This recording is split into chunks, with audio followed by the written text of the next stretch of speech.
Magandang araw sa lahat ng tagapakinig sa channel na ito at pati na rin kay Sir Joseph dahil napili niya ang aking kwento upang ibahagi sa inyo. Bago ko nga pala ibahagi ang aking kwento, hayaan niyo muna akong ipakilala ang aking sarili. Ako nga pala si Manuel, ngunit mas kilala ako sa tawag na Maning. 21 taong gulang na ako noong nangyari ito at isa lamang akong hamak na mananabas ng pilapil sa aming munting baryo. Pagsasaka kasi ang pangunahing hanap buhay sa aming baryo at dahil wala akong lupang sakahan ay pahapyaw-hapyaw lamang din ang aking trabaho. Minsan ay sumasama ako bilang magtatanim ng palay at kapag anihan naman ay nagiging isa akong manggagapas. Pero kadalasan, ang trabaho ko'y mananabas ng mga damo sa pilapil kaya Maning mananabas ang tawag sa akin sa aming lugar. Iyon lamang ang alam kong trabaho dahil elementarya lamang ang aking natapos sa pag-aaral. Maaga kasi ako naulil at wala nang magpapaaral sa akin. Salat man ako sa edukasyon ay natuto naman akong sumulat, magbasa, magkwenta. At sa ngayon kontento na ako doon dahil para sa akin ay ang mga bagay na yun lamang ang mahalaga. Sa ngayon ay naninirahan lamang ako sa isang munting bahay na pamana pa ng aking mga magulang. Wala pa akong asawa dahil iniiwasan ako palagi ng aking mga nililigawan. Hindi naman sa pangit ako, sadyang kilala lamang ako sa amin bilang isang tao na walang patutunguhan ng buhay. Masakit din iyon para sa akin, ngunit pinipilit ko pa rin iahon ng aking sarili. Maliit man ang aking kinikita ay hindi naman ako magastos. Wala rin akong bisyo, hindi ako umiinom ng alak at lalong hindi ako naninigarilyo. Kaya pangkain lamang ang aking gastusin dahil may puso naman ako at nakukuhanan ng aming inuming tubig. Kapag nakaipon ako'y balak ko magtayo ng negosyo, isang kunuhan dahil iyon ang kailangan na kailangan ng aming baryo upang kilingin ang kanilang palay. Wala kasing sapat na makinarya sa amin dahil isa itong liblib na baryo at ang mga may-ari ng palayan ay dumadayo pa sa kabilang bayan upang doon magpagiling. Ang iba naman ay tinatamad na kaya binebenta na lamang nila ang kanilang mga aning palay kapag may bumibisita ditong mga negosyante na may daladalang malalaking truck. Kaya kahit mura silang bumili, iniisip din kasi nila na kung tatawid pa sila ng kabilang bayan ay baka gabihin na sila at napakadelikado nun. Sa aming baryo kasi bawal kang abutan ng gabi sa daan at kapag alas 6 na sarado na ang lahat ng bahay. May mga sabi-sabi kasing kumakalat na naman ang mga paggalagalang aswang sa aming lugar. Bata pa ako'y kumalat na yon at magpasa hanggang ngayon ay mayroon pa rin daw. May mga nabiktima na rin ang aswang. Mga hindi na natatagpuan ng bangkay at mayroon din namang mga natatagpuan pero yung mga yon wakwak na ang mga tiyan at pawang wala ng mga laman loob. Nakakapangilabot isipin ng mga bagay na yon na gagabihin ka lamang ay magiging hapunan ka na ng mga aswang. May mga tao rin sa amin na naglalakas ng loob na labanan ang mga aswang na yon. Gumagala sila ng gabi na may dalang itak, buntot ng pagi at ang iba pang mga pangontra sa aswang. Pero isang gabi lamang iyon ay natigil na rin sila kagad. Bawas na rin sila noon dahil 10 kalalakihan sila at 3 lamang ang nakabalik. Hindi na rin sila makausap ng matino matapos ng gabing iyon. Basta ang sabi lamang nila ay napalibutan sila ng mga aswang. Lubha rin silang malalakas at napatay ang 7 nilang kasamahan. Hanggang doon lamang ang kanilang kwento dahil kumaripas na sila noon ng takbo at maswerteng may isang bahay noon na pinatuloy sila para sa magdamag. At noon ay tumigil na rin daw ang mga humahabol sa kanila. At dinala na lamang ang 7 nilang kasamahan. Mula noon ay wala na ring naglakas ng loob na manugis ng aswang at ang buong baryo namin ay namuhay ng may takot sa gabi. Habang nagtatabas ako noon ng mga damo sa gilid ng pilapil ay may natamaang matibay na bagay ang aking halabas at nasira ang talim nito. Agad kong hinanap ang bagay na tumama rito at nakita ko ang isang maliit na bato. Para itong bunga ng yantok. Kung alam niyo yung prutas na yon, Malit lamang na batot kasi laki lamang talaga ng bunga ng yantok. Ganoon din ang itsura nito, parang kaliskis ng ahas. Sinubukan ko noon itong balatan at pag-akalang prutas nga ito, pero nabigo ako dahil tekstura lamang pala ito ng bato. Gusto ko itong bato sa malayo dahil nasira ang talim ng aking halabas, ngunit nasasayangan ako rito dahil napakaganda at baka may benta ko pa ng mahal sa mga may interest dito. Dahil sira nga ang talim ng aking halabas ay nagpaalam ako sa may-ari ng sakahan na si Mang Jose at ako'y uuwi muna upang magpalit ng gamit dahil di ko na talaga pwedeng gamitin, pero pinigilan naman ako nito. Sayang daw kasi ang oras at gamitin ko na lamang daw sa kanya.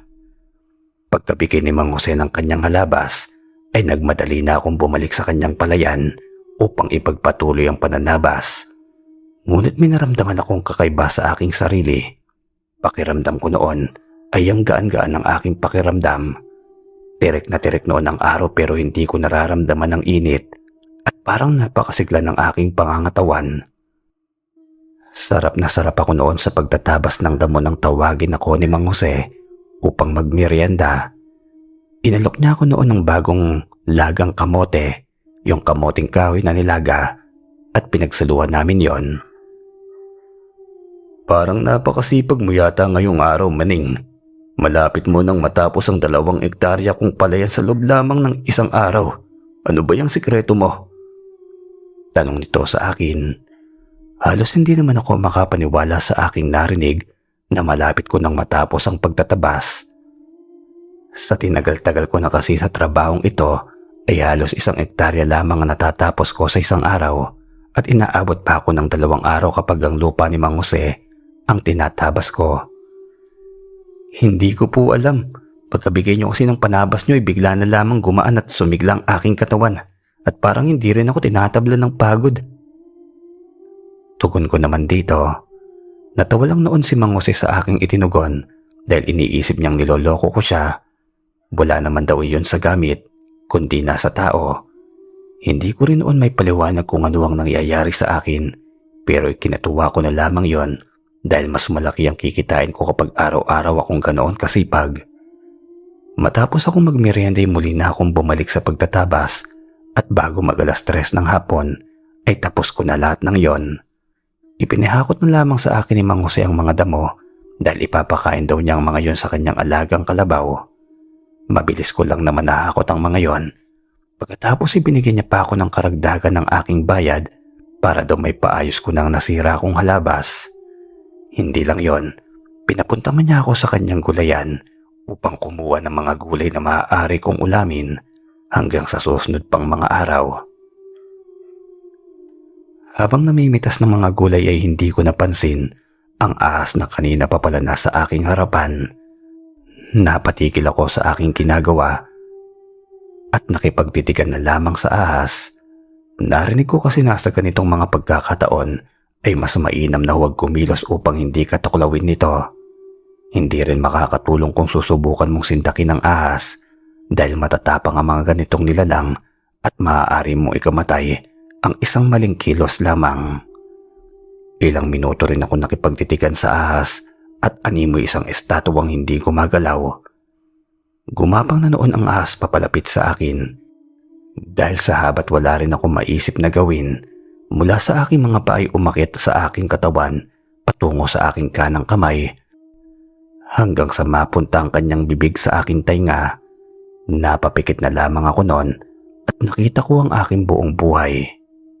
Simula pa ng pagkabata ko hanggang sa kasalukuyan, naimulat ko lamang noon ang aking mga mata nang may marinig akong nagsalita. Nagustuhan mo ba ang regalong binigay ko sa'yo? Tanong nito. Iginala ko ang aking mga mata sa paligid ngunit hindi ko makita kung sino man ang nagsasalita.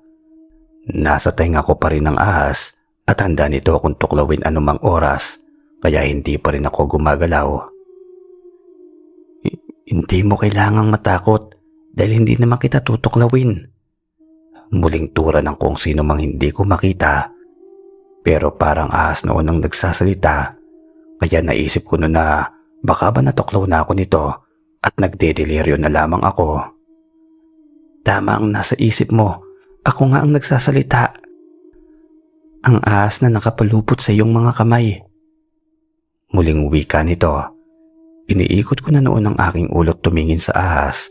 Hindi nga nito ako tinutuklaw, pero nag-ingat pa rin ako sa aking mga ikinikilos. Dahan-dahan na rin akong gumalaw noon upang masigurong hindi nga ako nito tutuklawin. Totoo ba ito? Nagsasalita ka? Hindi ako nakakapagsalita dahil isa akong ahas. Naiintindihan mo lamang kung anong nasa isipan ko dahil nagkaroon ka ng kapangyarihan na maintindihan ako. Tugon naman nito.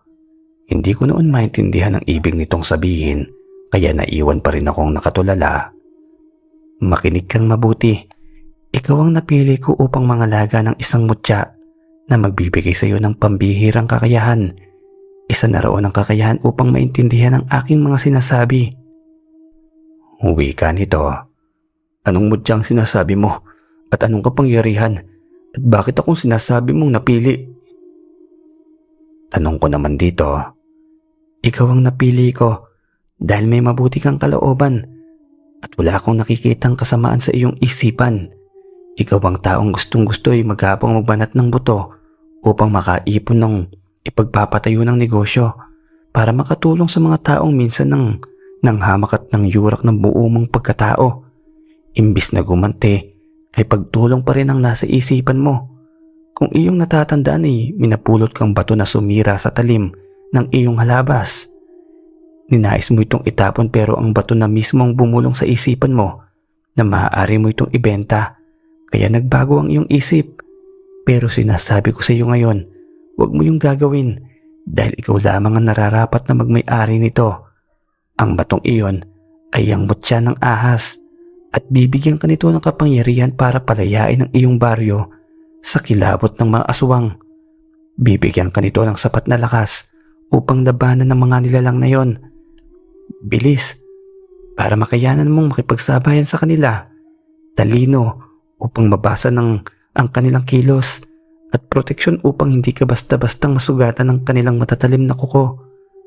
Hindi lang sa aswang gumagana ang proteksyong yon. Makakasalag din ito ng bala ng baril at mga patalim. Magkakaroon ka rin ng resistensya sa barang at kulam. Ito na ang iyong pagkakataon upang maitaboy ang mga salot na aswang na pinamumugaran ng inyong baryo. Pagkakataon mo na rin yun upang ipagtanggol ang iyong mga magulang na isa sa mga naging biktima nila.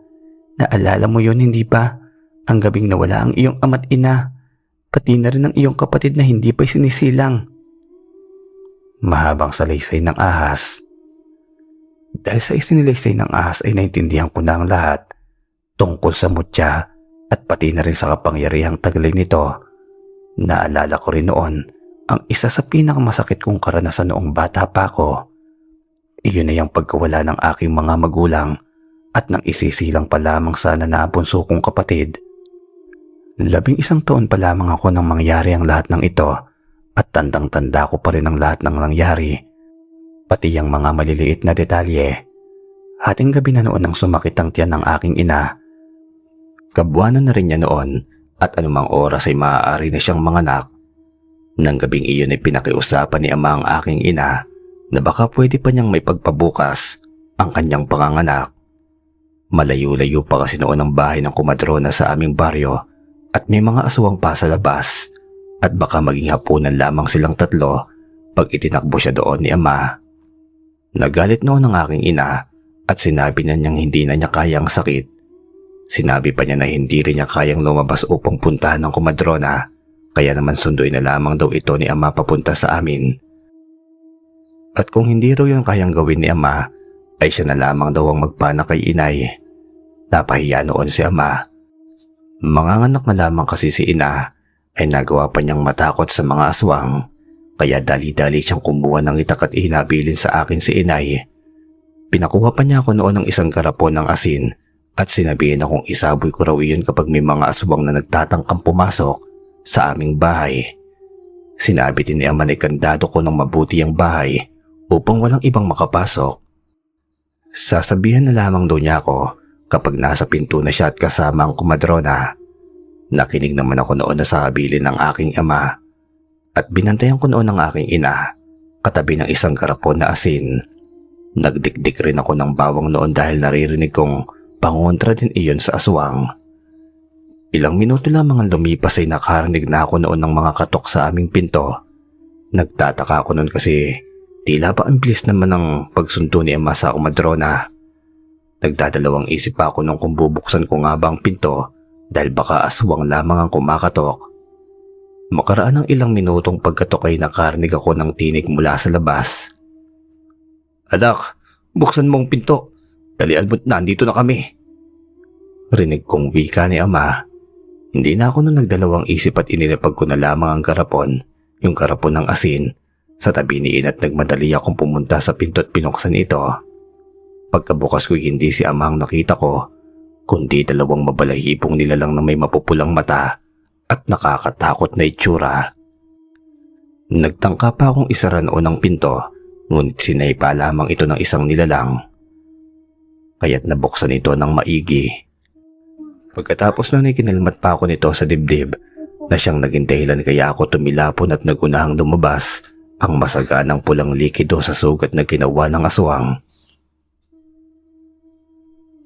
Narinig naman ni Ina ang kalabog kaya kahit hirap ay napaupo siya at kinuha ang garapon ng asin na nasa tabi lamang niya at sinabuyan ng mga aswang na papalapit sa kanya. Nasaktan naman ng mga ito ngunit hindi iyon sapat upang pigilan sila. Muli silang kumilos papalapit kay Ina at gamit ang kanilang mga matutulis na kuko at matatalim na ngipin ay kanilang pinaslang ang walang kalaban-laban kong Ina. Pero bago malagutan ng hininga si Inay ay iniligtas pa niya ako. Ibinuhos niya sa akin ang dinikdik kong bawang na nakalagay sa isang mangkok na katabi lamang niya. Alam niya noon ay hindi rin iyon magiging sapat upang paslangin ng mga aswang, pero ginawa niya yun upang siya lamang ang kainin ng mga ito at hindi na nila ako galawin. Wala akong magawa noon habang pinapanood silang kinakain ang aking kaawa-awang ina at ang kapatid na hindi man lamang nabigyang pagkakataong mabuhay. Napuno ng galit ang aking puso ng araw na yon, pero wala akong magawa. Ni hindi ko maigalaw ang aking katawan dahil sa takot at dahil sa pinsalang natamo ko sa kamay nila, sinisisi ko rin ang aking sarili dahil ako mismo ang nagpapasok sa kanila. Pakiramdam ko'y wala akong kwenta at madali nila akong nalansi. Nagbabalat kayo lamang pala sila at ginaya ang boses ng aking ama para makapasok. Bakit hindi ko nga ba naisip ang bagay na yon? Tanging pagluha na lamang ang nagawa ko noon nang tumating ang aking ama kasama ang komadrona sa aming baryo. Dahil nakabukas ang aming pinto'y nagmadaling pumasok ang aking ama, ngunit huli na ang lahat. Nagpiesta na noon ang mga aswang sa aking ina at kapatid. Dahil sa galit ay nagwala noon si Ama't mabilis na tumakbo papalapit sa mga aswang at inamba ang itak sa mga ito. Nang tatagain na ni Ama ang isa sa kanila ay walang kahirap-hirap na sinalag ng isa sa mga aswang ang kamay nito at ginamit ang matatalim na kuko upang laslasin ang lalamunan ni Ama. Sa sobrang takot naman ng komadrone napatakbo na lamang ito papalayo at hindi na nagtawag pa ng tulong sa aming mga kapitbahay. Sabagay wala rin naman itong mahihingan ng tulong dahil napakalayo naman talaga ng bahay namin sa aming mga kapitbahay. Matapos yon ay tinangay ng mga aswang ang bangkay ng aking mga magulang at dahil nababalutan ako noon ng mga dinikdik na bawang ay iniwan na lamang nila akong duguan habang lumuluha. Wala na rin lumalabas sa aking bibig nun kundi, "Patawad. Patawad aking ama't ina. Hindi ko alam na malalansin nila ako." At nakatulugan ko na nga lang rin yon, yung aking pag-iyak. Ngayon habang naaalala ang mga pangyayaring yon, ay hindi ko pa rin mapigilang lumuha. Tila ba nagbalik ang kahapon at sinisisi ko pa rin ang aking sarili dahil sa aking nagawa. "Tumahan ka na, Maning. Dahil hindi mo naman ginusto ang nangyari. Gamitin mo ang lakas na pinagkaloob sa iyo upang palayain ang iyong baryo. Ako ang magiging gabay mo habang ginagawa yon. Sasamahan kitang lipuin ng mga aswang." Uwi ka muli ng ahas. Nagpasalamat ako noon sa kanya at tinapos ko na rin ang pamimitas ko ng mga gulay. Nagpasalamat ako noon kay Mang Jose. Pagkatapos ay umuwi na ako dala ang ahas na itinago ko sa aking kamiseta at ang aking halabas na sira ang talim. Pagkarating ko sa bahay ay sinabi ng ahas na hasain ko raw ito at kusang babalik sa dati nitong talim. Ito na rin daw ang gagamitin kong panugis dahil sanay na sanay ako sa paggamit nito. Sinunod ko naman ang gusto ng ahas at inasa ko ang aking halabas. Matapos yun ay nagsalang ako ng kanin at niluto ang ilan sa mga gulay na ibinigay sa akin ni Mang Jose. Habang nagluluto ay muli akong inutusan ng ahas. Isalang ko raw sa apoy ang mutya. Pagkatapos ay kumuha raw ako ng kahoy at gawin ko raw itong sisidlan ng mutya para madali ko raw na matalian upang maging kwintas. Lahat ng sinabi ng ahas ay aking ginawa. Wala akong iniwan kahit isang detalye at nagawa ko naman ng maayos ang pinapatrabaho niya.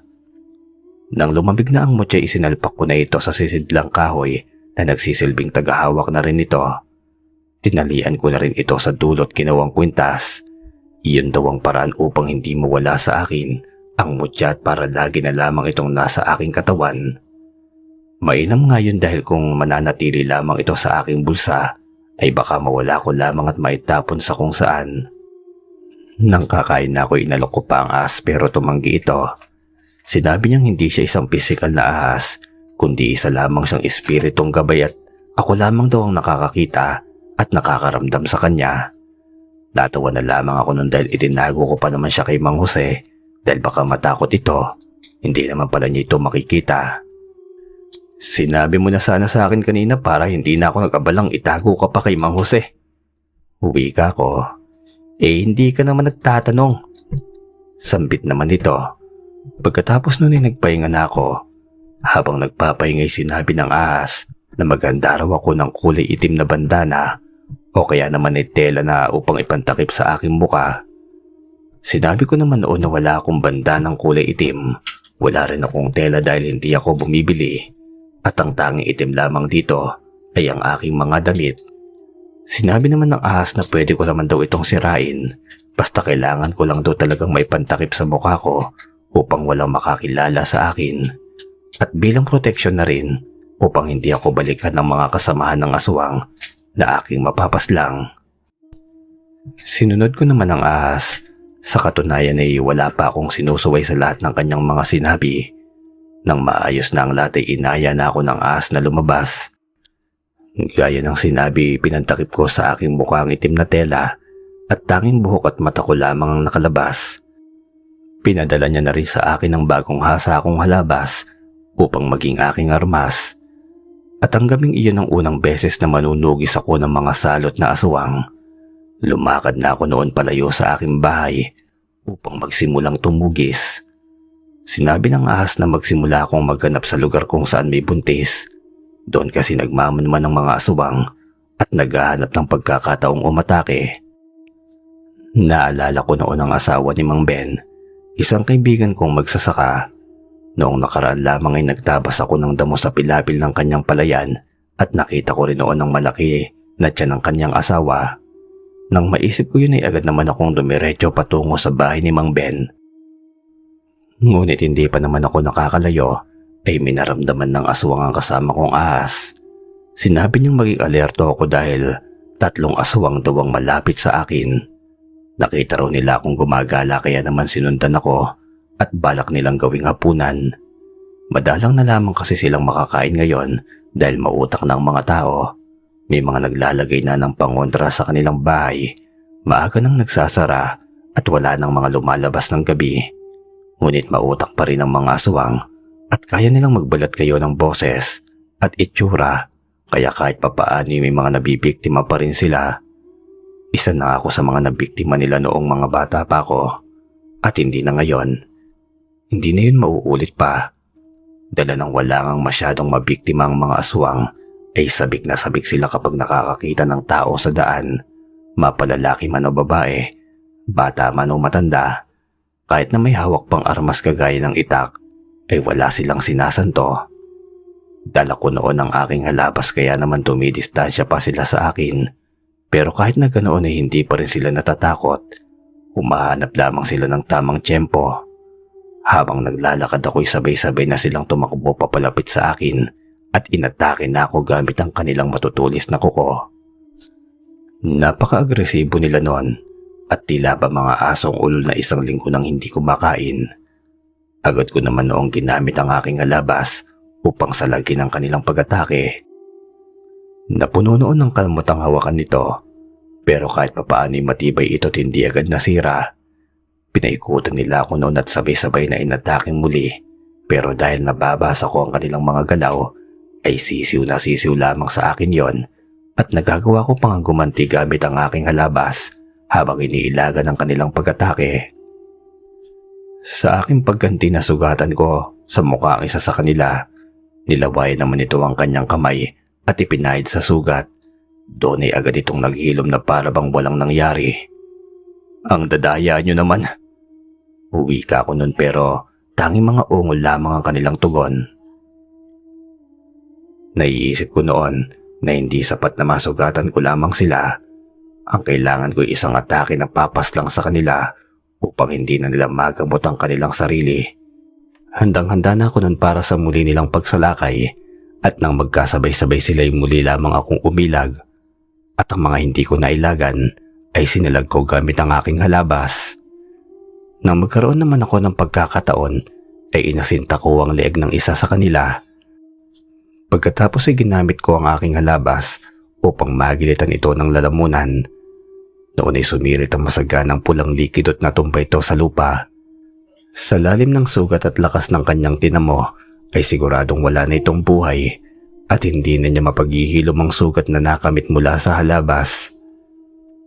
Muli ko noong ibinasiwas ang halabas habang hinihintay na umatake ang dalawa pa sa kanila.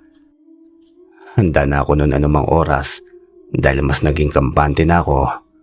Naging mas agresibo na rin noon ang dalawa pang aswang dahil sa pagkawala ng kanilang kasama. Walang habas na silang umaatake noon at hindi sila tumitigil kahit sila pang dalawa mismo ang magkatamaan.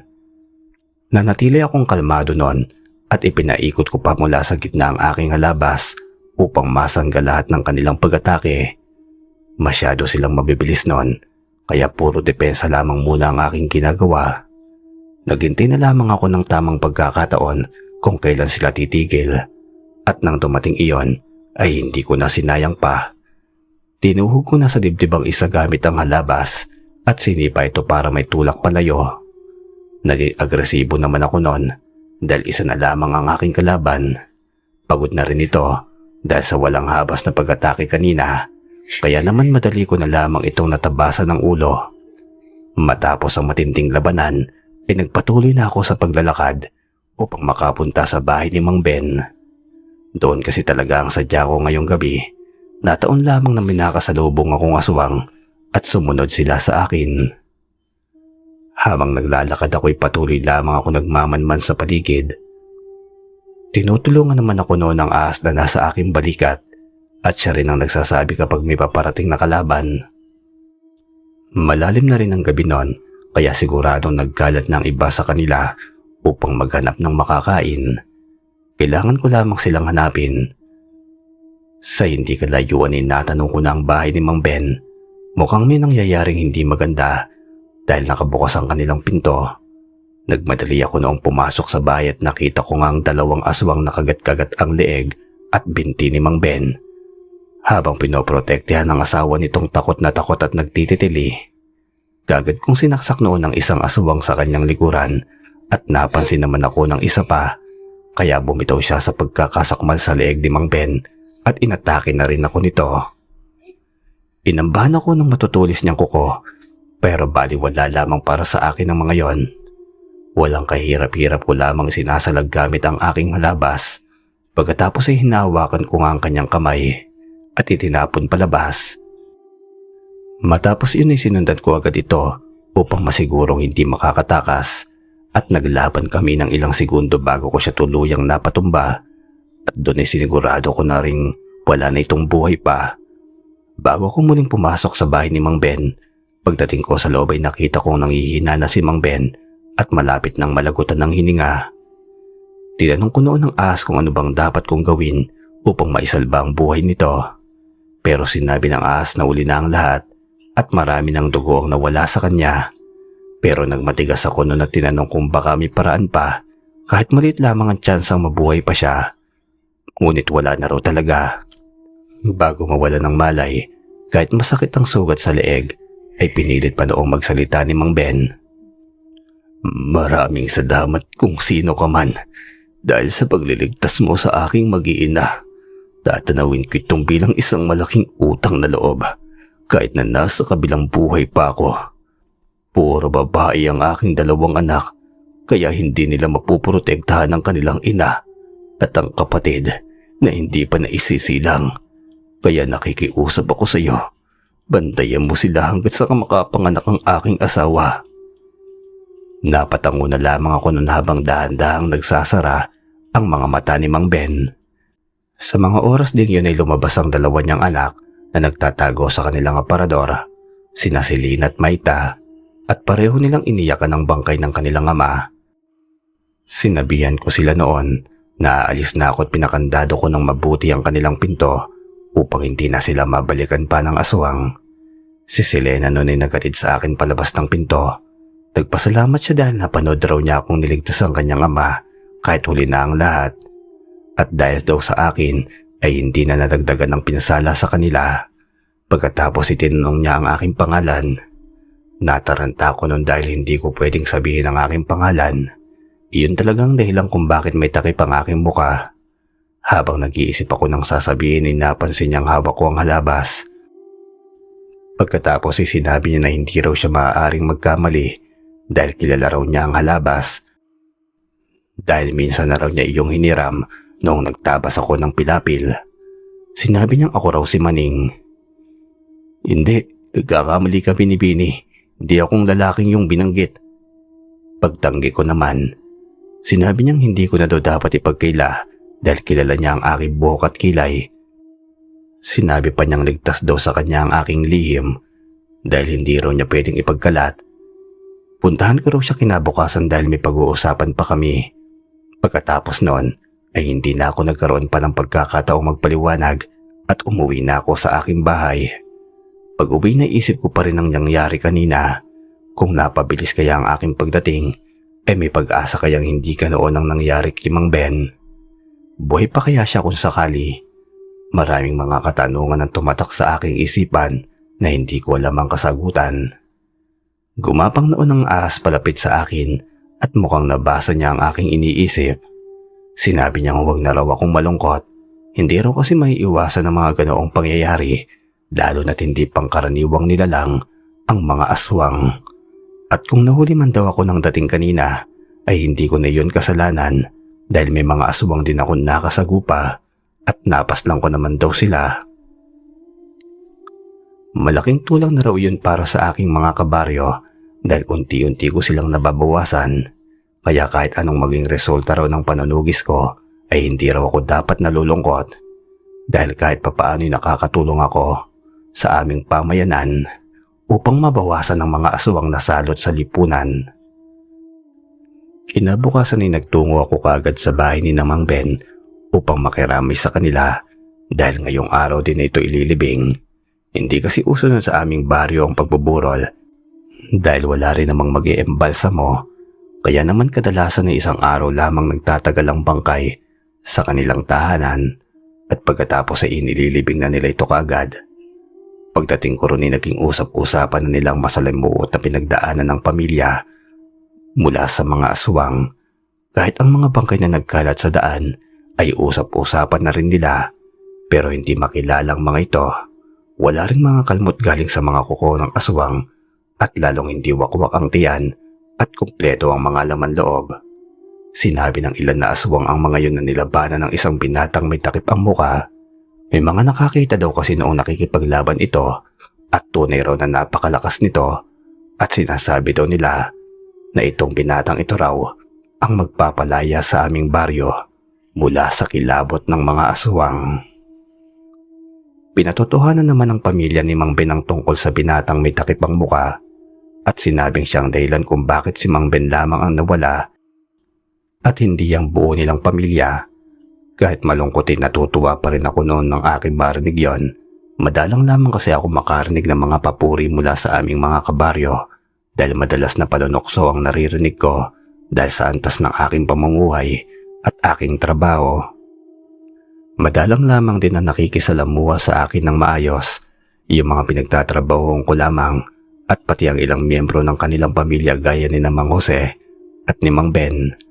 Napakabait sa akin itong mga to at kahit minsan ay hindi niya pinahamak ang pagkatao ko, kahit nahamak akong magtatabas lamang. Maging ang kanyang mga anak na sina Selena at Maita, hindi isang putik ang turing nila sa akin, kundi isang kapwa nila tao na may damdamin rin. Lalo na itong si Selena na halos kasing idarang ko lamang. Palagi niya akong pinagtatanggol sa kanyang mga kaibigan na humahamak sa akin at kahit na nagtatrabaho lamang ako sa kanila napakabait niya. Siya rin ang naghahanda sa akin ng merienda sa tuwing nagtatabas ako ng kanilang damo at minsan ay tinutulungan niya akong magtabas. Hindi rin siya sinisita ni Mang Ben dahil gusto rin niyang matuto ng trabahong bukid ang kanyang anak na babae, lalo na't wala siyang anak na lalaki na maaasahan. Kapag naalala ko ang mga bagay na yon, ay talagang nalulungkot ako. Bakit ba kasi palaging nauuna ang mga taong mababait at ang mga masasama naman ay napakahaba ng buhay? Habang papalapit sa bahay ni Mang Ben, ay nakita ko ni Selena. Tinawag niya ako noon at nilapitan. Nang lumapit siya sa akin ay napatingin naman sa amin ang ibang mga taong nakikiramay at makikipaglibing. Noon ay marami na naman kaming narinig na mga bulong-bulungan. May mga nagsasabing sinasamantala ko raw ang pagkawala ni Mang Ben at pagluluksa ng kanyang pamilya upang makuha raw ang kanyang anak. May mga nagsasabing nilubos-lubos ko na raw ang kabaitan sa akin ni Mang Ben at ngayong wala na raw siyang may bibigay ay ang anak naman daw nito ang kukunin ko. Marami pa kaming naririnig na bulong-bulungan noon na kinagalit ni Selena. Lalapitan sana niya ang mga tao para awayin dahil sinasabi nilang mga yon sa mismong araw ng libing ng kanyang ama. Pero pinigilan ko na lamang siya at sinabing huwag nang patulan dahil sanay na ako sa mga ganoong bulong mula pa ng pagkabata ko. Mabuti na lamang noon at nakinig siya sa akin at niyaya na lamang niya akong pumasok sa kanilang bahay upang madalaw ang bangkay ng kanyang ama. Nakita ko noon ang asawa ni Mang Ben na si Aling Maria at si Maita na mukhang hindi pa rin tumitigil sa kanilang pag-iyak. Sinabi ko noon sa kanila na nakikiramay ako at tinanggap naman nila yon. Ilang minuto pang lumipas ay dinala na namin si Mang Ben sa kanyang huling hantungan. Isa ako sa mga malapit sa kanya kaya isiran ako sa mga nagbitbit ng ataol. Dinala namin sa itaas ng bundok kung saan din namin ililibing ang iba sa mga taong pumanaw sa amin. Dito rin sana ililibing noon ang aking mga magulang, kaso nga lang ay tinangay ng mga aswang ang kanilang katawan, kaya wala rin ako nadadalaw tuwing araw ng mga patay. Habang inililibing noon si Mang Ben, ay sinumpa kong hindi ako titigil sa panunugis ng mga aswang hanggat hindi ko sila nauubos o naitataboy sa aming baryo. Isinumpa ko rin na tutuparin ko ang hiniling niya na bantayan ko ang kanyang asawa at mga anak hanggang makapanganak ang kanyang asawa. At higit sa lahat ay ipinangako kong siya na ang huling biktima ng mga aswang sa amin dahil hindi ko hahayaan pang may mga kabaryo akong mamamatay dahil sa mga aswang kahit na basura ang trato nila sa akin. Matapos ang libing ay muli kong niyaya si Selena upang kumain sa kanilang bahay. Ganoon kasi ang tradisyon sa aming lugar matapos ang libing. Kakain muna ang lahat ng mga nakipaglibing. Kagaya ng inaasahan ay may mga narinig na naman akong bulong-bulungan na makakalibre na naman daw ako ng pananghalian kaya ako sumamang makipaglibing. Hinayaan ko na lamang ang mga yon dahil mas kilala ko naman ang aking sarili. Habang kumakain nilapitan ako ni Selena. Tinanong niya ako kung gusto ko raw bang mamasukan sa kanila upang alagaan ang kanilang palayan. Wala na daw kasi silang ibang pinagkakatiwalaan bukod sa akin. Nakausap na rin daw niya ang kanyang inaukol dito. Ha? Bakit ako? Di ba't marunong ka naman sa mga gawaing bukid? Tanong ko sa kanya. Sinabi naman niyang kaya nga niya, ang kaso hindi niya kakayanin ng mga mabibigat na trabaho dahil babae nga siya. Tanggapin ko na daw ang trabaho inaalok niya dahil magkaibigan naman daw kami at kaibigan ko rin naman daw ang namayapa niyang ama. Naiintindihan kita pero ang mga tao, sapot na ang mga narinig ko. Ayaw ko nang madagdagan pa yung mga sinabi nila kanina. Sasabihin na naman nilang sinasamantala ko ang pagkakataon Dahil gano'n naman ang tingin nila sa akin. Tugon ko naman. Muli siyang nagsalita noon. Ako na raw ang nagsabi na hayaan na lamang ang mga sinasabi ng mga tao. Nakikiusap daw siya ng mabuti at sana daw ipagbigyan ko siya. Ako na lamang daw kasi ang makakatulong sa kanila at isa pa'y gusto nilang masuklian ang pagliligtas na ginawa ko sa kanila kagabi. Lumingon-lingon naman ako sa paligid noon at nakita kong abala rin sa pagkain ng ibang mga tao. Matapos yun ay muli ako nagsalita. Huwag kang maingay. Ikaw lang nakakaalam ng totoo at ayaw ko yung ipalam sa ibang mga tao. Sapat na sa akin na pinupuri nila ang isa kong katauhan habang niluyurakan naman ng isa. Matapos yun ay hindi na siya muling nagsalita at sinaluhan na lamang ako sa pagkain. Habang kumakain kami noon, ay tinanong ko siya kung paano nga ba sila napasok ng 2 aswang sa kanilang bahay. Hindi naman kasi basta-bastang makakapasok ang mga aswang sa bahay-bahay, lalo na kung sarado naman ang mga itong pinto. Dahil sa aking pagtatanong ay napakwento si Selena habang kumakain. Sinabi niyang malalim na daw ang tulog nila kagabi nang may kumatok daw sa kanilang bahay at nagsisigaw na hinahabol daw ito ng aswang at kailangan niya ng matutuluyan. Tinawag pa raw nito ang pangalan ni Mang Ben kaya akala nila'y tao ito, nakakilala nila. Dahil raw sa kanilang kabaitan ay hindi na sila nagdalawang isip na buksan ang pinto. Ngunit nagulat si Mang Ben nang buksan niya ang pinto dahil mabalahibong nilalang ang nakita niya. 2 sila kaya na hindi na muling naisara ni Mang Ben ang pinto at pwersahan nang pumasok ang mga yon. Nang makita nila yun ay agad daw silang pinatago ng kanilang ina sa aparador.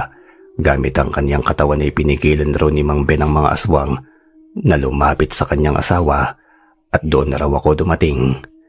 Matapos akong kumain ay nagpaalam ako. Dumiretso na ako noon sa bahay at hindi na naghanap pa ng mapagtatabasan. Natulog na lamang ako noon upang makabawi sa aking puyat ng nakaraang gabi. Gabi-gabi na ako noon kumising kaya naman agad na akong kumain at nagayos ng aking mga gagamitin. Ang aking halabas at takip sa mukha. Muli kasi akong pupunta sa bahay ni Mang Ben dahil baka balikan sila ng mga aswang. Ayaw ko na kasing may magaya pa kay Mang Ben kaya nagmadali na akong umalis noon.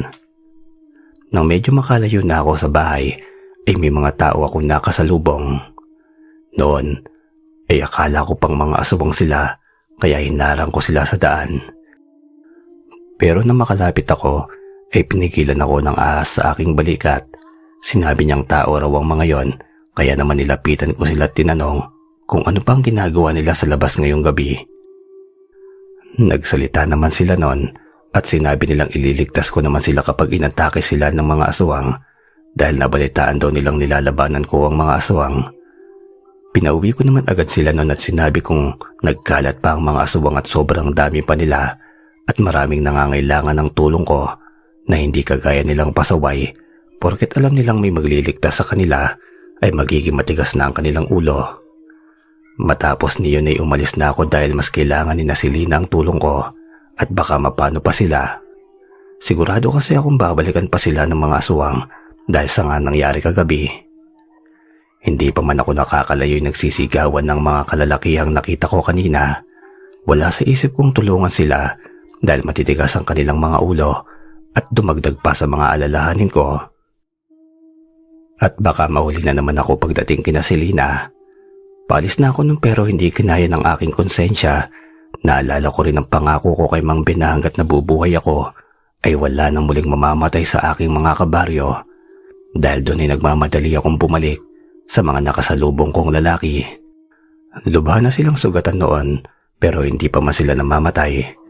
Agad kong tinawag ang mga aswang at sinabing mamamatay muna ako bago nila bakain ang mga yon. 5 ang aswang na yun at 5 rin ang mga lalaki.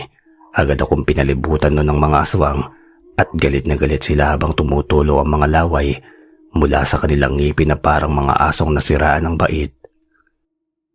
Habang pinapikutan ako ng mga aswang ay umiikot na rin ako noon dahil baka may umatake sa akin mula sa likuran at lubhang delikado kung mangyayari yon.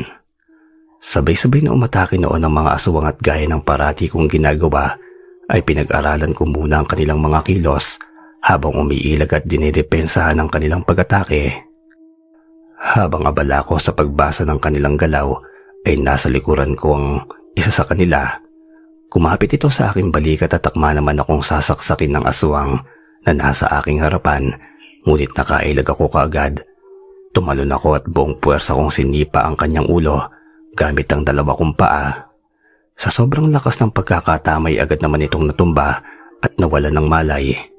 Pagkatapos ay dinampot ko ang aswang na nasa aking likuran at binato sa mga kasamahan nito.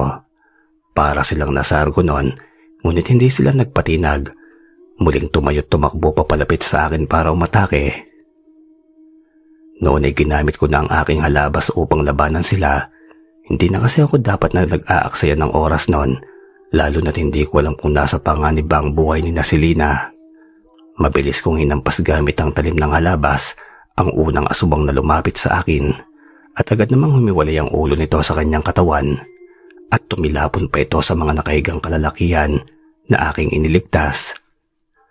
Nagsigawan pa sila dahil sa nakita, ngunit hindi ko sila napansin. Mabuting at tinulungan ko pa sila sa kabila ng kanilang ginawa. Kung iba siguro yun ay hayaan na lamang silang maging hapunan ng mga aswang bilang leksyon. Mabuti na lamang talaga'y malampot pa rin ang aking puso dahil sa pagpapalaki sa akin ng aking mga magulang.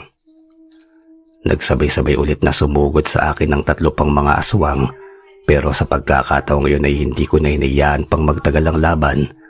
Buong lakas ko nang iwinasiwas ang aking halabas at ako na rin ang lumapit sa kanila. 3 sila pero sila na noon ang dumidepensa sa akin dahil ako na ang agresibo. Nagpatuloy pa ang aming laban hanggang sa isa-isa ko silang hinatid sa kanilang paraiso. Binalikan ko pa noon ang aswang na nawala ng malay sa aking pagkakasipa at sinaksak ko ito sa dibdib upang makasigurong hindi nagigising. Nang matapos ang laban ay akma na akong aalis, ngunit tinawag pa ako ng 5 kalalakihan upang magpasalamat sa aking pagliligtas sa kanila. Pinagsabihan ko sila noon na huwag nang uulitin ang kanilang ginawa dahil napakadelikado at ang nasa isip ko noon ay hinahamak nila ako. Humingi sila noon ng paumanhin dahil sa kanilang inasal at sinabing hindi na sila uulit pa. Noong una daw kasi napagkatuwan lamang nilang lumabas upang malaman kung totoo daw ba ako, pero hindi na nila iniisip ang kahihinatnan ng kanilang mga ginawa. Kaya ngayon ay nagsisisi sila dahil sa mga pinsalang kanilang natamo at akala raw nila'y katapusan pa nila ng mga sandaling yon. Pagkatapos ay sinabihan ko na silang umuwi na dahil marami pa akong dapat na asikasuhin at iligtas. Malapit na lamang kasi ang kanilang mga bahay, kaya kahit hindi ko na sila ihatid at kahit nasugatan sila ay kaya na nilang makauwi. Muli silang nagpasalamat sa akin at pagkatapos ay nagmadali na akong umalis patungo sa bahay ni Selena. Makalipas ang ilang minutong paglalakad ay nakarating na ako sa tapat ng bahay ni Selena. Mabuti na nga lang at sarado pa ang pinto nila at wala pang aswang na nagtatangkang pumasok sa kanilang bahay at mukhang malalim na ang kanilang tulog. Nanatili muna ako sa aking kinaroroonan upang magmatsyag sa paligid. Tinanong ko rin ang ahas na nasa aking balikat kung may nararamdaman ba siyang mga aswang at sinabi naman niyang wala, pero sa ngayon ay Selena ang pinakadelikado ang lagay dahil buntis ang kanyang ina at kabuwanan na nito. Wala pa naman silang kasamang lalaki sa kanilang bahay. Ilang minuto pa ang lumipas ay nakita kong bumukas ang pinto ng kanilang bahay. Agad naman akong napatingin kung anong susunod na mangyayari at nakita kong lumabas si Selena na may dalang itak. Hindi ko alam noon ang kaniyang pinaplano pero pinanood ko lamang siya. Mula sa malayo nakita kong dumiretso siya sa kanilang poso habang may hawak na ilaw. Pagkatapos ay binombahan niya ito upang kumuha naman ng tubig. Habang pinapanood ko siya, iniisip kong dapat ay kaninang hapon pa lamang ay nagimbak na siya ng tubig dahil delikado ng pag-igib ng ganitong oras. Pagkatapos noon ay nakita kong binuhat niya ang tubig at dumiretso sa kanilang banyo. Sa aming baryo kasi wala kang makikitang banyo sa loob ng mga bahay, palagi lamang itong nasa labas. Hindi ko nilayuan ang tingin ng pintuan ng kanilang banyo dahil baka biglang salakay ng aswang si Selena. Pero kahit na ganun ay pahapyaw-hapyaw ko rin tinitignan ng pinto ng kanilang bahay. Nakasara naman iyon, pero hindi nakakandado dahil nga nasa labas pa itong si Selena. Nang magbukas ang pinto ng banyo nakita kong lumabas si Selena. Hawak-hawak pa rin ang itak at patakbong pumasok sa kanilang bahay. Natatawa pa ako ng bahagya nun dahil ramdam kong natatakot siya at pinipilit lamang maging matapang upang makapagbanyo. Ilang sandali pa'y napansin kong may kung ano sa kanilang bubungan. Gumagapang ito't para bang nagmamatsyag mula sa itaas. Hinayaan ko muna ito't pinapanood. Alam kong wala ito magagawa at hindi makakapanakit habang nasa labas ng bahay. Ilang minuto pang lumipas ay may dumating pang isang aswang. Pasilip-silip naman ito sa dingding ng bahay at tila ba may hinahanap na kung anuman. Mukhang may binabalak silang hindi maganda kaya pasilip-silip sila at ilang minuto lamang ay kumatok na sila sa pinto. Dahil sa nangyari kagabi hindi na muli pang maloloko sina Selena ng ganoong estilo kaya naman kinalabog na ng dalawang aswang ang pinto upang tangkain itong sirain. Doon na ako umaksyon. Dahil alam kong hindi naman ganoon katibay ang kanilang pinto na gawa lamang sa kahoy. Mabilis na akong tumakbo't kinumpronta ang dalawang aswang. Ano sa tingin niyong ginagawa niyo? Tanong ko sa mga ito. Nagulat naman noon ang dalawang aswang at hindi nila inaasahang may tao na pala sa kanilang likuran. Dahil sa pagkagulat ay napatras pa sila, ngunit hindi rin sila noon nagdalawang isip na atakihin ako. Sinalag ko ang kamay ng isa sa mga aswang at hinawakan ko yon. Pagkatapos ay hinila at sinipa ako sa tiyan dahilan upang tumilapon ito. Dahil sa nangyari sa kasama ni yumakap sa akin ng isa at tinangkang kagatin ang aking leeg gamit ang matitilos niyang pangil. Pero hinawakan ko ang kanyang buhok at hinila ko palayo sa akin upang hindi niya ako makagat. Matapos yun ay tinapon ko na siya patungo sa kanyang kasamahan na napasugod sa aking muli. Kapwa pa silang natumbang ngunit para sa kanila ay kaunting pinsala lamang yon at handa na silang muli pang umatake. Ngunit bago pa sila makalapit sa akin ay inunahan ko na sila ng tigi-isang saksak sa dibdib kaya naman hindi na sila nakapanlaban pa. Pagmula ngayon ay hindi na kayo manggugulo sa mga taong nakatira sa bahay nito dahil ako mismo ang makakalaban nyo. Wika ko na may halong pagpaparinig. Naramdaman ko kasi na may isa pang kulay pulang mata na nagmamasid mula sa malayo. Nais kong sa pamamagitan niya ay may parating sa kanila, sa kanyang mga kasama na hindi nila dapat galawin ng pamilya ni na Selena. Pagkatapos ng labanan ay muli nang bumukas ang pintuan ni na Selena. Lumabas ito't may dalang itak. Nilapitan niya ako at sinabing napanood daw niya ang lahat habang nakasilip sa dingding. Sinabi rin niyang akala niya ay hindi na ako babalik. Kaya takot na takot siya habang pilit na sinisira ng mga aswang ang kanilang pinto. Sinabi ko naman na hindi ko sila kayang pabayaan dahil bukod kina Mang Jose at sa iba pang tinatabasan ko ng damo ay sila lamang ang mga tao sa aming baryo na mababait sa akin. Iyon ngang mga inaalipusta at tinatapakan ng pagkatao ko ay inililigtas ko. Sila pa kayang mga mababait sa akin. At saka may binitawan rin akong pangako kay Mang Ben na dapat kong tuparin na naman ang mangyari. Habang nagsasalita ako noon ay napayakap pa sa akin si Selena. Pagkatapos ay bumulong siya. Napakaswerte raw niya sa akin dahil kaibigan ko siya at hindi raw niya alam ang gagawin kung wala ako. Sinabi ko naman sa kanya ako rin ay maswerte dahil sa kabila ng mga nangmamaliit sa akin ay nandito siyang nagpapalakas ng loob ko upang ipagpatuloy na lumaban sa buhay. Tinugunan ko na rin ang yakap ni Selena at habang ginagawa yun ay nakaramdam ako ng kakaibang kuryente sa buo kong katawan na ngayon ko lamang naramdaman sa buo kong buhay. Iyon na siguro ang tinatawag nilang pag-ibig pero hindi ko pa yun maaaring sabihin sa kanya. Alam ko namang hindi siya katulad ng ilang mga babaeng niligawan ko na inayawan ako dahil sa antas ng pamumuhay. Ngunit ayaw kong samantalahin ang kanyang pagdadalamhati kaya napagpasahan kong ligawan ko muna siya kapag tuluyan ng naghilom ang kanyang puso sa pagkawala ng kanyang ama. At isa pa'y may tungkulin pa akong dapat nagampanan. Iyon ay ang lipunin ng mga aswang sa aming baryo at iyon munang dapat kong unahin bago ang aking sarili. Matapos yun ay inawat ko na si Selena at sinabihang pumasok na sa kanilang bahay. Baka kasi may dumating pang aswang at siya naman ay mapahamak. Sinabi naman niya na sasamahan daw niya akong magbantay.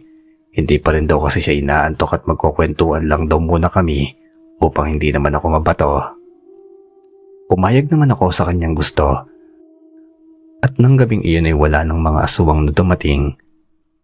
Kaya hanggang madaling araw kami nagkukwentuhan dahil doon ay marami kaming nalaman sa isa't isa na hindi pa namin alam. Kaya mas lalo pa kaming naging malapit. Ilang sandali pa nagpaalam na ako. Inaantok na rin kasi at kailangan ko pong bumalik sa kanila upang tulungan sila sa mga trabaho sa bukid. Pumayag na rin kasi ako sa gusto nilang mangyari dahil naisip kong mas makakaipon ako pagka nagkataon. Umuwi ako noon sa aking bahay na masaya. Hindi dahil halos magdamag kong kasama si Selena, kundi dahil may mga nabawas na naman akong aswang na namimerwisyo sa aming baryo at may mga buhay pa akong nailigtas. Kinabukasan ay maaga akong nagising at pagkatapos kong magkape ay dumiretso na ako sa bahay ni Selena upang kausapin si Aling Maria. Sasabihin ko pa lamang sanang napag-usapan namin ni Selena, ngunit alam na niya kaagad ang aking sasabihin. Sinabihan na lamang niya akong ayusin ang pagtatrabaho sa kanilang bukid dahil wala na silang ibang maaasahan kundi ako na lamang. Sa katunayan ay siya pala mismo ang nag-utos kay Selena upang kausapin ako at ialok ang trabahong ito. Matapos kong pasalamatan si Aling Maria, nagtrabaho na ako sa bukirin nila. Inayos ko ang mga daluyan ng tubig upang masigurong pantay-pantay ang rason ng bawat isa o yung rasyon ng tubig sa bawat lupa. Pagkatapos ay tinanggal ko ang mga pesting kuhol na sumisira sa mga pananim. Naalala ko sa mga kuhol ang mga aswang dahil magkatulad sila. Kung ang kuhol ay namemesde sa pananim at kumakain ng palay, ang aswang naman ay namemesde sa mga nabubuhay at kumakain ng mga tao.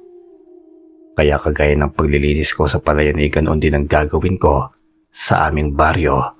Wala akong ititira maski isa. Kinahaponan ng matapos ko ng aking trabaho sa araw na yon ay nagpaalam na ako upang muwi.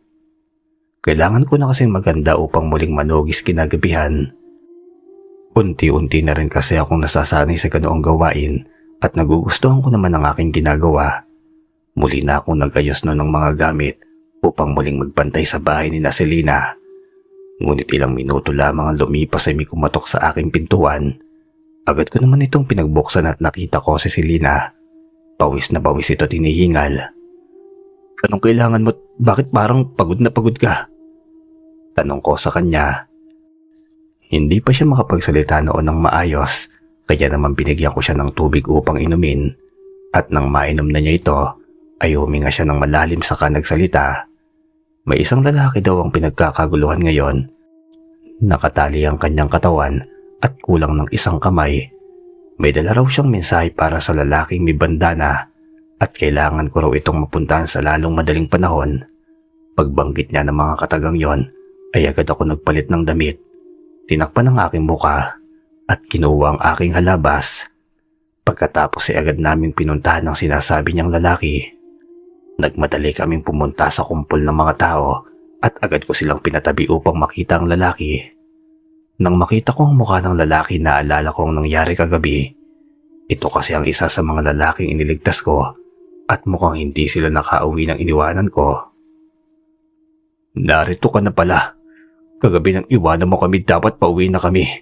Pero muli naming sinubok ang aming kapalaran at muli naming inikot ang baryo sa pag-aakalang ililigtas mo kami kapag nalagay kami muli sa alanganin. Dahil sa aming pag-iikot ay muli kami inatake ng mga aswang. Hinihintay ka namin pero hindi ka dumating. Hindi ba't responsibilidad mong iligtas kami? Pasasaan pa't kaya mo silang labanan kung hahayaan mo lamang kaming mamatay sa kamay ng mga aswang na yon?" Dahil sa kanyang mga sinabi ay pinagtinginan ako ng mga tao. Tandang-tanda ko ang mga tingin nila.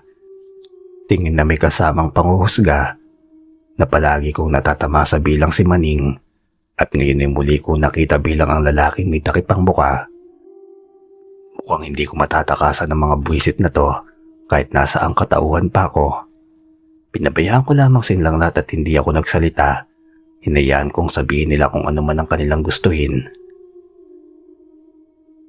May mensahe ako para sa iyo mula sa mga aswang. Hawak nilang mga kasamahan ko at kinain nilang isa sa amin kasama ng kanang kamay ko. Pinapasabi nila na kung gusto mong iligtas ang aking mga kasamahan, ay puntahan mo sila sa kabilang dakong bundok. Naroroon sila at ang kailangan mo lang daw gawin ay ipalit ang iyong buhay. Uwi ka niya. Nang marinig ko ang mga yun ay umalis na ako at wala nang sumunod na tao sa akin bukod kay Selena, kaya nagpasya muna akong umuwi ng bahay. Wala namang nakakita sa akin noon, kaya nakatago pa rin ang aking pagkakakilanlan. Binalaan ako ni Selena na wag raw akong pumunta sa sinasabing lugar ng lalaking yon dahil delikado at mukhang maraming inihandang patibong ang mga aswang na naroon. Isa pa'y wala raw karapatan ng lalaking yon na mailigtas dahil sa kanilang pangahamak. Makinig ka, Selena, dahil sa kapangyarihang ipinagkaloob sa akin ay wala akong karapatang mamili ng ililigtas, kaya sana'y maintindihan mo. Pagkasabi ko ng mga katagang yon, ay umalis na ako patungo sa kabilang ibayo ng bundok. Balak ko na rin talagang pasukin ang pugad ng mga aswang upang maubos ko na sila. Pagdating ko sa kuta ng mga aswang ay nakita ko kaagad ang 3 kalalakihang nakatali sa mga kawayan. Nandoon din ang ulo ng isa sa kanilang kasamahan na nakasabit. Nang makita ko yun ay naalala ko ang aking pangako kay Mang Ben na hindi ko nahayaang matulad pa sa kanya na mamamatay ang isa sa mga aswang dito sa aming baryo. Pero sadyang pilyo ang mga tao rito at nilabag ang pinag-utos ko, kaya nangyari yun sa kanila. Minalmanan kong mabuti ang pugad ng mga aswang. May nakita akong 10 bahay doon na nakatirik at mukhang munting pamayanan lamang sila. Ilan na bang naibawas ko sa kanila? Hindi ko na rin mabilang sa dami. Pero sa tingin ko'y mas marami pang mga aswang dito kaysa sa mga natalo ko. Naghahanap ako noon ng senyales ng mga patibong at nakita ko ang mga yon sa daan patungo sa mga lalaki. Sinabihan din ako ng ahas na huwag akong dadaan doon at piliin ko na lamang daw na umikot at dumaan sa likuran. May dala rin akong posporo noon dahil nasa plano ko ang pagsunog sa kanilang mga bahay.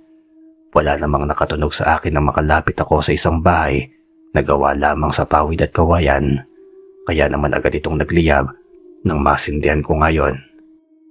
Iyon na rin ang hudyat upang magpakita ko sa kanila at lahat ng lumapit sa akin ay tinatabas ko gamit ang aking halabas. Ngunit napakarami pa pala nila at napapaikutan nila ako. Nag-isip ako ng gagawin kung paano ko silang matatalong lahat, pero nakarinig ako ng sigaw mula sa hindi kalayuan. Nakita ko nun si Selena. Pinamumunuan niya ang ilan sa aming kabaryo at narito sila upang tulungan ako makipaglaban. Nang makita ko silang sumugod ay lalo lamang akong kinanahan at wala na akong pakialam kahit gaano pa karami ang kalaban. Ang mahalaga ay alam kong hindi rin ako nag-iisa sa labang ito. Sa kalagitnaan ng labanan ay nakita ko si Selena. Nakaluhod na siya sa lupa at nakabuo ng kuko ng isang asubang sa kanyang tiyan. Sa pagkakataong yun ay nailabas ko ang buo kong kakayahan mula sa mutya ng ahas. Isa-isa kong tinabas ang ulo ng mga aswang na aking madaraanan habang isinisigaw ang pangalan ni Selena. Walang awa kong inubos ang lahat ng aswang at nang makalapit ako kay Selena ay agad kong tinanggal ang takip sa aking muka na ikinagulat ng aking mga kabaryo. Wala na akong pakialam nun sa kanilang reaksyon. Ang mahalaga sa akin ay ang buhay ni Selena. Ubos na rin ang mga aswang kaya binuhat ko na ang babaeng mahal ko at mabilis na tumakbo palayo upang makahanap ng manggagamot. Nag-aagaw buhay na siya noon at hindi ko na alam ang gagawin ng bulungan ako ng ahas. Handa ka bang isakripisyo ang iyong kapangyarihan upang gumaling ang babae? Tanong niya. Lahat gagawin ko para kay Selena. Tugon ko naman. Pagkatapos ay sinabihan niya akong tumigil muna sa pagtakbo at ibaba si Selena. Pagkatapos ay ipinalagay niya ang kwintas sa sugat nito sa dibdib. Nakita kong nagliwanag ito ng nakakasilaw at nang mawala ang liwanag ay siya ring pagkawala ng mutya pati na rin ang ahas. Nakita kong gumising na si Selena at nawala ang butas sa kanyang tiyan. Pero naroon pa rin ang punit sa kanyang damit at ang mga bakas ng dugo. Dahil sa aking tuwa inalikan ko siya sa kanyang mga labi at hindi naman siya tumanggi. Tinugunan niya pa ito at mukhang sabik na sabik din sa akin. Matapos ang lahat ng yun ay umuwi na kami. Ipinalita ko rin ang nangyari sa aking kapangyarihan. Hindi ko na rin ito kailangan dahil natalo ko na lahat ng mga aswang sa aming baryo at marahil ay wala nang manggugulo pa sa aming kasiyahan. Dahil sa nangyari nagbago ang tingin sa akin ng mga tao sa aming baryo. Hindi nila akalaing ang taong minamaliit nila ay ang siya palang magpapalaya sa kanila sa kilabot ng mga aswang. Napuno ako ng papuri at masaya naman ako doon. Hindi na rin nila ako minaliit at pinag-isipan ng masama. Tungkol naman sa amin ni Selena ay naging opisyal na kaming magkasintahan. Hindi naman tumutol si Aling Maria dahil may tiwala naman nga siya sa akin at sinabi kong hindi ko sisirain ang pagtitiwalang iyon. Mula noon ay naging payapa na ang aming baryo. Malaya na rin nakalalabas sa mga tao tuwing gabi dahil kampante na silang hindi na muling guguluhin pa ng mga aswang. Masaya ako na nangyari ang lahat ng yon dahil sa akin.